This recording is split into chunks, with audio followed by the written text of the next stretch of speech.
Now, Israel has freed 369 Palestinian prisoners in the largest such release since the truce began. This comes after Hamas released 3 more Israeli captives from Gaza in the latest exchange following tense negotiations. At least 4 prisoners were taken to the hospital for treatment. With the ceasefire still fragile, negotiations continue to determine the fate of more captives on both sides. My colleague Ghazali joins us with more details. Before that, let's quickly listen in to some reactions coming in on this development. يوم أحلى يوم في العالم، اليوم خلقت على وجه الدنيا. أنا كنت ميتة في حياتي، ما إلي حياة غير أولادي. لما شفت ابني ردت لي الروح، ردت الروح علي والحياة.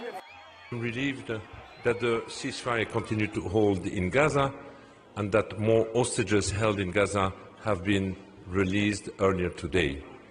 And I call once again for the release of all the hostages held in Gaza and for all the parties to fulfill their obligation, hoping that after the first stage of the ceasefire, we will be able to go into the second and then to the third stage of the ceasefire. A return to an all-at-war situation with a total sealing of the Gaza Strip would be an absolute disaster for the population there, and obviously operating would become absolutely impossible.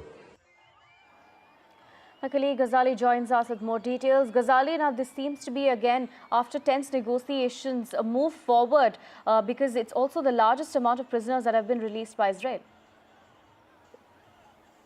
Yeah, certainly. It appeared as if Mr. Trump and Mr. Netanyahu will, as they said, that all hell will break loose if Hamas doesn't release all the hostages on Saturday. But Hamas did release 3 as it was promised or scheduled as per the ceasefire deal.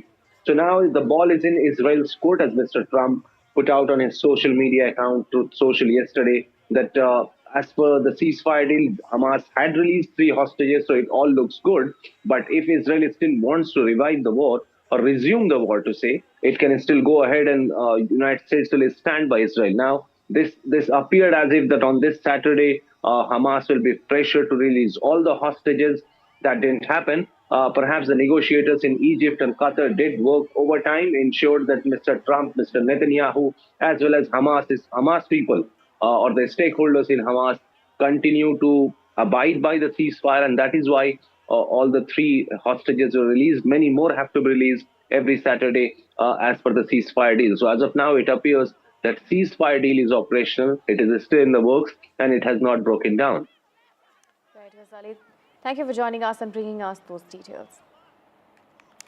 Now, the Associated Press's Julia Frankel also brings us this report. Take a look.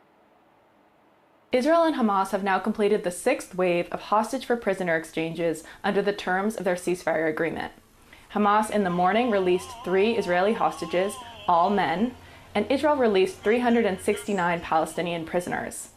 It's a sign that the ceasefire deal is back on track after a tense dispute earlier in the week that threatened to derail the fragile truce.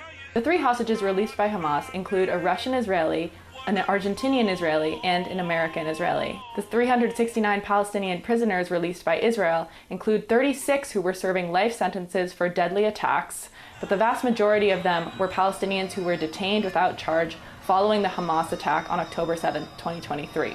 While the crisis has been averted for now, it remains unclear whether the ceasefire will make it into the second phase, under which Hamas is supposed to release all remaining hostages in exchange for Israel ending the war. Palestinian prisoners, remember, arrived in Ramallah to cheering crowds, while others were sent back to Gaza, the West Bank and Egypt. Now, among those who were freed was Ahmad Baghrouti, who was a close aide to Palestinian political figure Marwan Baghrouti, who was also released as part of the prisoners who were released from Israel. Remember, Israel has freed 369 Palestinian prisoners, which is one of the largest such numbers of prisoners who have been released by Israel since the truce began. And this, of course, came after Hamas had released 3 more Israeli captives.